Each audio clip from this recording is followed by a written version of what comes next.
Hello नमस्कार दोस्तों, कैसे हो? आपका स्वागत है मेरे इस यूट्यूब चैनल पर। आज का वीडियो है जो आपके लिए बहुत ही खास होने वाला है। यदि आपने फोर्थ ग्रेड का एग्ज़ाम दिया है और एग्ज़ाम में आप 2 गुना की लिस्ट में आपका नाम है, तो ये वीडियो आपके लिए है। वीडियो को अंत तक ज़रूर देखना, क्योंकि आज के वीडियो में हम ये जानने वाले हैं कि आप जो स्क्रूटनी फॉर्म भरने वाले हैं, तो उसके लिए क्या क्या महत्वपूर्ण बातें हैं जिसकी वजह से आपका फॉर्म एकदम सही से फिल हो जाएगा। किसी भी प्रकार की कोई भी गलती नहीं करते हुए हम फॉर्म को किस प्रकार से भरेंगे, वो इस वीडियो में जानने वाले हैं। तो वीडियो में अंत तक बने रहे। सबसे पहले हम ये जानते हैं कि आप फॉर्म को भरेंगे तो किसी भी प्रकार की गलती नहीं हो, इसके लिए आपको क्या क्या बातें हैं वो ध्यान में रखनी है। सबसे पहली जो बात ये होती है कि जो 100 रुपये का हमें क्या करना है, किस प्रकार से फीस भरनी है। क्योंकि जैसे हम स्क्रूटनी फॉर्म की गाइडलाइन को पढ़ते हैं, तो पहला पॉइंट ये होता है कि 100 रुपये आपको पोस्टल ऑर्डर के माध्यम से भेजना है। लेकिन ये ऑफलाइन भेजने की ज़रूरत नहीं रहती है, क्योंकि हम 100 रुपये का स्टाम्प खरीद कर वहाँ उसको लगा देते हैं। ये डाक के माध्यम से भेजने की ज़रूरत खास रहती नहीं है। दूसरी बात ये करते हैं कि जो फोटोग्राफ होता है, फ़ोटो होता है, वो नवीनतम फ़ोटो आपको लगाना है और उस फोटो पर हस्ताक्षर करना है। यहाँ पर आप देख सकते हो कि जिस प्रकार से फ़ोटो पर हस्ताक्षर किए हुए, इसी प्रकार से आपको नवीनतम जो फ़ोटो है वो आपको लगाना है और उसके बाद में उसके ऊपर साइन हो जाएंगे। दूसरी बात है कि आप जो फॉर्म भरोगे उसमें किसी प्रकार की काट छांट न करते हुए एकदम साफ फॉर्म भरना है, अच्छी राइटिंग में फॉर्म भरना है और किसी भी कॉलम को खाली नहीं रखना है और उस प्रकार से अच्छे से फॉर्म भरना है। यदि एक बार में गलती हो जाती है तो वहाँ पर वाइटनर वगैरह नहीं चला के आप फॉर्म को चेंज कर लीजिएगा। एकदम साफ़ सुथरा फॉर्म भरना है, ये बहुत ही सावधानी रखने की बात है। दूसरी बात ये है कि आप इसमें किस प्रकार के डॉक्यूमेंट हैं वो लगाओगे। आप में जो एजुकेशनल डॉक्यूमेंट है, शैक्षणिक दस्तावेज में आप जितनी भी आपकी मार्कशीट है, जैसे यदि आपने 12वीं या फिर ग्रेजुएशन वगैरह कर रखी है तो 10वीं की मार्कशीट है, 12वीं की मार्कशीट है, ग्रेजुएशन की मार्कशीट, यदि आपने फॉर्म भरते हुए जितने भी डॉक्यूमेंट लगाए हैं, जितनी भी मार्कशीट आपने लगाई है, तो वो यहाँ पर आपको तैयार कर लेनी है। और वहाँ पर जब डॉक्यूमेंट वेरिफिकेशन होगा तो वहाँ पर अलग से डॉक्यूमेंट की लिस्ट आएगी कि उसमें कौन से आपको डॉक्यूमेंट तैयार करने हैं। तो आपको 10वीं और 12वीं की मार्कशीट तो तैयार करके रख ही लेनी है। कॉपी पर साइन होंगे और जो आयु प्रमाण पत्र है, यानी जो आपकी आयु डेट ऑफ बर्थ किससे डिसाइड होगी, तो आपकी जो 10वीं की मार्कशीट है उससे ही आपकी जो डेट ऑफ बर्थ है वो निर्धारित होगी आयु। यदि आप यदि 10वीं में हो, यदि 10वीं कर रहे हो, अभी तक 10वीं उत्तीर्ण नहीं किए, तो आपकी जो आयु का निर्धारण है वो 8वीं की मार्कशीट होती है बोर्ड की परीक्षा की, वह या फिर अलग से जो भी स्कूल में आपकी जो डेट ऑफ बर्थ चलती है उसके आधार पर आपकी आयु का निर्धारण किया जाएगा। इसके बाद में हम बात करते हैं जो कि कास्ट सर्टिफिकेट है, वो आपका, उसके बारे में बात करते हैं।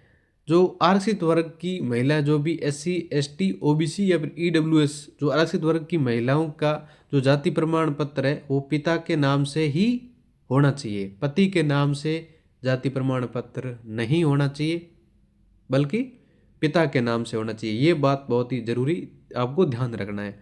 और प्रमाण पत्र जो आपने आवेदन किया था ना, उसके पहले का होना ज़रूरी है, क्योंकि फोर्थ ग्रेड का जब से आपने आवेदन किया था ना, उससे पहले का आपके पास में जाति प्रमाण पत्र होना ज़रूरी है।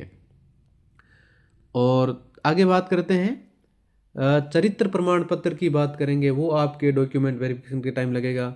उसके अलावा जो आपके विवाह प्रमाण पत्र वो लगेगा। यदि आप विवाहित नहीं हो तो अविवाहित का जो प्रमाण पत्र आपको बनाना पड़ेगा। चरित्र प्रमाण पत्र की बात करें तो जिस भी संस्था ने आपने जैसे स्कूल पढ़ाई की है, 12वीं तक पढ़ाई करी, तो 12वीं का जो करेक्टर सर्टिफिकेट होता है वो आपका लग जाएगा। या फिर आपने ग्रेजुएशन किए तो कॉलेज वाला जो CC होता है, करेक्टर सर्टिफिकेट, वो आपको लगाना है। विवाह प्रमाण पत्र बात करें तो यदि विवाहित हैं तो विवाह पंजीयन प्रमाण पत्र जरूरी है। और यदि आप विवाह नहीं किया है तो आपके विवाह प्रमाण पत्र की कोई भी ज़रूरत नहीं रहेगी। अविवाहित वाला आपका प्रमाण पत्र बन जाएगा, वो आपको लगा देना है। इसके अलावा यदि आपकी कोई कैटेगरी है, तलाकशुदा है, या फिर अन्य कैटेगरी है तो उस कैटेगरी का आपके पास में सर्टिफिकेट होना ज़रूरी है।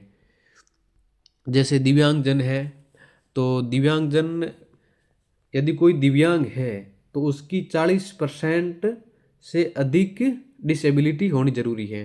जैसे कोई भी BL में होता है कैटेगरी, LV है, HI है, LD है, ये विभिन्न प्रकार के डिसेबिलिटी के प्रकार हैं और डिसेबिलिटी जो कि 40% से अधिक होनी चाहिए तो आप मान्य होंगे इसमें। इसके अलावा एक्सपीरियंस की बात करें तो यदि आपने पहले कहीं काम किया है या फिर आप पहले से किसी जॉब में हो तो ये आपके अनुभव होता है, अनुभव का एक प्रमाण पत्र आपको बनाना है। इसके अलावा अब मेन बात ये आती है कि आपको उसमें मुख्य सावधानी क्या रखनी है जिसकी वजह से आपका फॉर्म है वो रिजेक्ट ना हो, एकदम बिल्कुल सही से काम कर जाए। तो जो आप अपना हस्ताक्षर करते हो ना, आवेदक के हस्ताक्षर रहित आवेदन, हस्ताक्षर करना जरूरी है। यदि आपने हस्ताक्षर नहीं किए तो आपका आवेदन है वो रद्द हो सकता है। हर एक जो आपकी फोटोकॉपी होती है उस पर आपके साइन करने हैं, स्वयं हस्ताक्षरित उनको कहते हैं, वो आपको करना है। इसके अलावा किसी भी कॉलम को खाली नहीं छोड़ना है, अपनी जानकारी पूरी तरह से देनी है। और 3 नंबर पॉइंट ये है कि एक ही पद के लिए आपको एक ही आवेदन भरना है, जो कि पहले ऑफलाइन भरना होगा, SSO के माध्यम से अलग से स्क्रूटनी फॉर्म भरा जाएगा और उसके बाद में आपके डॉक्यूमेंट वेरिफिकेशन विभाग करवाएगा। आपको किसी प्रकार की गलत और झूठी जानकारी नहीं भरनी है, ये आपके आगे दिक्कत हो सकती है। और आपको जो आवेदन है वो तय दिनांक तक भरना है।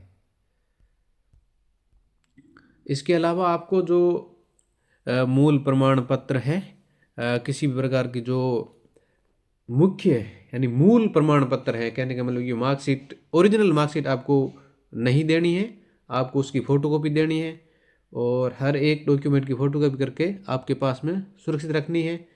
और बस ये आपको मुख्य जानकारी थी, आपको ध्यान में रखनी है और इसको ध्यान में रखते हुए अपना स्क्रूटनी फॉर्म भरना है और डॉक्यूमेंट वेरिफिकेशन करवाना है। वीडियो कैसा लगा, अच्छा लगे तो लाइक कर देना और किसी प्रकार की आपको समस्या होती है तो आप कमेंट बॉक्स में ज़रूर बताइएगा, मैं उसका समाधान करने की कोशिश करूँगा।